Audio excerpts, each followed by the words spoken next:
যোৰহাটত অসম জাতীয়তাবাদী যুৱ ছাত্ৰ পৰিষদৰ ৩ ঘণ্টীয়া অৱস্থান ধৰ্মঘট। অসম জাতীয়তাবাদী যুৱ ছাত্ৰ পৰিষদ কেন্দ্ৰীয় সমিতিৰ আহ্বানত যোৰহাট জিলা সমিতিৰ উদ্যোগত বিভিন্ন দাবীৰে যোৰহাট জগন্নাথ বৰুৱা বিশ্ববিদ্যালয়ৰ সন্মুখত ৩ ঘণ্টীয়া অৱস্থান ধৰ্মঘট ৰূপায়ণ কৰা হয়। অসমৰ বানপানী আৰু গৰাখহনীয়া সমস্যাক ৰাষ্ট্ৰীয় সমস্যা ৰূপে ঘোষণা কৰক। বিজ্ঞানসন্মতভাৱে অসমৰ বানপানী আৰু গৰাখহনীয়া সমস্যাৰ স্থায়ী সমাধানৰ ব্যৱস্থা কৰক। অসমত শেহতীয়া বান গৰাখহনীয়াত ক্ষতিগ্ৰস্তসকলক উপযুক্ত ক্ষতিপূৰণ দিয়াৰ ব্যৱস্থা কৰক। বান গৰাখহনীয়াত ক্ষতিগ্ৰস্ত কৃষকৰ সকলো কৃষি ঋণ ৰেহাই দিয়াৰ ব্যৱস্থা কৰক আদি দাবীৰে চৰকাৰলৈ স্মাৰক পত্ৰ প্ৰেৰণ কৰে। যোৰহাটৰ পৰা দুৰ্বস্তি পাচনিৰ ৰিপৰ্ট AIN লাইভ।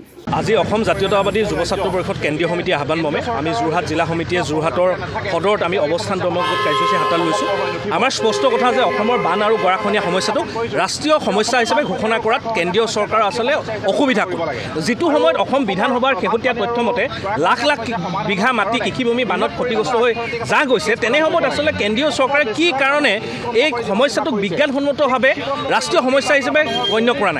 যিটো সময়ত প্ৰধানমন্ত্ৰীগৰাকীয়ে অসমক অস্ত্ৰলক্ষী বুলি কয়, যেতিয়া বিহাৰত বানপানী আহে হাজাৰ হাজাৰ কোটি টকা পেকেজ দিয়ে, যেতিয়া গুজৰাটত বানপানী হয় হাজাৰ হাজাৰ কোটি টকা পেকেজ দিয়ে, যেতিয়া মহাৰাষ্ট্ৰত বানপানী হয় হাজাৰ হাজাৰ কোটি টকা পেকেজ দিয়ে, কিন্তু অসমৰ বান সমস্যাটোৰ প্ৰতি কেন্দ্ৰীয় চৰকাৰৰ যি উপলঙা দৃষ্টিভংগী, এই কথাটো আমি কেতিয়াও মানি নলওঁ। শেহতীয়াকৈ অসম বিধানসভাৰ নিৰ্বাচনত আচলতে বিজেপি নেতৃত্বাধীন চৰকাৰক আচলতে ৰাইজে মন খুলি ভোট দিছে। তাৰ পাছতো আচলতে আজি কৃষকে বানপানীৰ কাৰণে ক্ষতিগ্ৰস্ত হৈ হাহাকাৰ কৰিবলগীয়া হৈছে। আজি আমাৰ এই বানপানী সমস্যাটোৱে আমাৰ গ্ৰাম্য অৰ্থনীতি সম্পূৰ্ণভাৱে ভাঙি তছনছ কৰিলে। তেনে ক্ষেত্ৰত বহুতো মানুহ গৃহহীন হ'ল। তাৰ পাছতো আচলতে অসম চৰকাৰ কেন্দ্ৰীয় চৰকাৰে কি কাৰণে এই সমস্যাটো স্থায়ী সমাধানৰ কাৰণে কোনো ধৰণৰ পৰিকল্পনা কৰা নাই, এইটোৱে অতি তাৎপৰ্য বিষয়। আজি অসম জাতীয়তাবাদী যুৱ ছাত্ৰ পৰিষদে প্ৰতিবাদ চলিৰ পৰা আহ্বান জনাইছোঁ, অতি শীঘ্ৰে ইয়াক ৰাষ্ট্ৰীয় সমস্যা হিচাপে ঘোষণা কৰিব লাগে, বিজ্ঞানসন্মতভাৱে সমাধান কৰিব লাগে। আৰু যিসকল কৃষকে ধাৰ বা ঋণ লৈ পেলাই তেওঁলোকে কৃষিকাৰ্য নিয়োজিত হৈছিল, তেওঁলোকৰ কৃষিভূমি বানে উটুৱাই লৈ গ'ল, তেওঁলোকক আৰ্থিক সাহায্য প্ৰদান কৰি আৰু বিজ্ঞানসন্মতভাৱে এই সমস্যাটো যাতে স্থায়ী সমাধান হয়, তাৰ কাৰণে কেন্দ্ৰীয় চৰকাৰক আহ্বান জনাইছোঁ। অনাগত সময়ত যদি তেওঁলোকে ব্যৱস্থা গ্ৰহণ নকৰে, তেতিয়াহ'লে অসম জাতীয়তাবাদী যুৱ ছাত্ৰ পৰিষদে ৰাইজৰ সহযোগত বৃহত্তৰ গণতান্ত্ৰিক আন্দোলনৰ কাৰ্যসূচী হাতত ল'ব। এই কথাটো আমি এই প্ৰতিবাদ চলিৰ পৰা স্পষ্টকৈ ঘোষণা কৰিছোঁ। আমি যদি চাওঁ, স্বাধীনতাৰ পিছৰে পৰা অসমৰ সামাজিক আৰু অৰ্থনৈতিক যিটো কাঠামো, তাক সম্পূৰ্ণৰূপে ভাঙি তছনছ কৰা যিকেইটা গুৰুত্বপূৰ্ণ সমস্যা, তাৰ ভিতৰত বানপানী আৰু গৰাখহনীয়া সমস্যাও অন্যতম। সময় বাগৰি গৈ আছে, কেন্দ্ৰ ৰাজ্যত বিভিন্ন দলৰ চৰকাৰ আহিছে গৈছে, কিন্তু সমস্যাবিলাক সমস্যা হৈ আছে। আৰু বহু ক্ষেত্ৰত আমি দেখিছোঁ যে সমস্যাবিলাকে গুৰুতৰ ৰূপ ধাৰণ কৰিছে। আমি আগতে দেখিছিলোঁ যে বানপানীবিলাক আচলতে প্ৰাকৃতিকভাৱে হৈছিলে, যে তাৰ চৰিত্ৰ যি আছিলে, শেহতীয়াকৈ বানপানী বা যিবিলাক গৰাখহনীয়া হৈছে তাৰ চৰিত্ৰ বহু পৰিমাণে সলনি হৈছে। আমাৰ দাঁতিকাষৰীয়া অৰুণাচল প্ৰদেশৰ পাদদেশত বা অন্যান্য ভূটানত বা আন আন ঠাইত যিসমূহ নদীবান্ধ নিৰ্মাণ হৈছে, এই নদীবান্ধসমূহৰ পৰা এৰি দিয়া পানীয়ে ভয়ংকৰ প্ৰলয়ৰ সৃষ্টি কৰি আচলতে আবতৰীয়া বানৰো বহুত ক্ষেত্ৰত সৃষ্টি কৰিছে, যাৰ কাৰণে আচলতে অসমৰ কেইবাখনো জিলাৰ মানুহ ব্যাপকভাৱে প্ৰভাৱিত হৈছে। আমি এটা কথা দেখোঁ যে ভাৰতবৰ্ষৰ যিগৰাকী প্ৰধানমন্ত্ৰী, সেই প্ৰধানমন্ত্ৰীগৰাকীয়ে অসমক যথেষ্ট গুৰুত্ব প্ৰদান কৰে, তেওঁ বক্তব্যত অসমক গুৰুত্ব প্ৰদান কৰে। তেখেতে ডিঙিত এখন গামোচা লৈ অসমীয়া জাতীয়তাবাদক সমৰ্থন কৰা, সন্মান প্ৰদৰ্শন কৰা দেখুৱায়, বা তেখেতে A for আছাম বুলি কৈও অসমক আচলতে ৰাষ্ট্ৰীয় মানচিত্ৰত এটা খুব উজ্জ্বলতম এখন ৰাজ্য হিচাপে পৰিগণিত কৰিব বিচাৰে।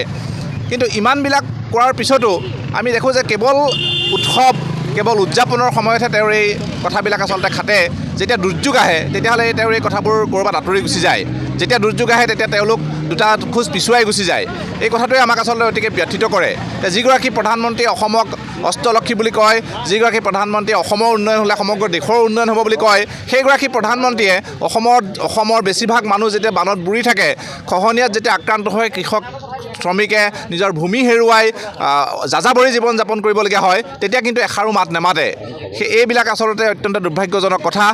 আমি দেখোঁ যে সংসদীয় ৰাজনীতিত যিসমূহ ৰাজ্যৰ আসনৰ সংখ্যা বেছি, সেইসমূহ ৰাজ্যই আচলতে বিশেষ সুবিধা পায়, আৰু অসমৰ দৰে যিবোৰ সৰু সৰু ৰাজ্য, এই ৰাজ্যবিলাক সদায় বঞ্চিত হৈ থাকি যায়। এইটো আজিৰ কথা নহয়, স্বাধীনোত্তৰ কালৰ পৰা এইখিনি ঘটনা ঘটি গৈছে, আৰু আজিৰ চৰকাৰখনো কিন্তু ইয়াৰ ব্যতিক্ৰম নহয়।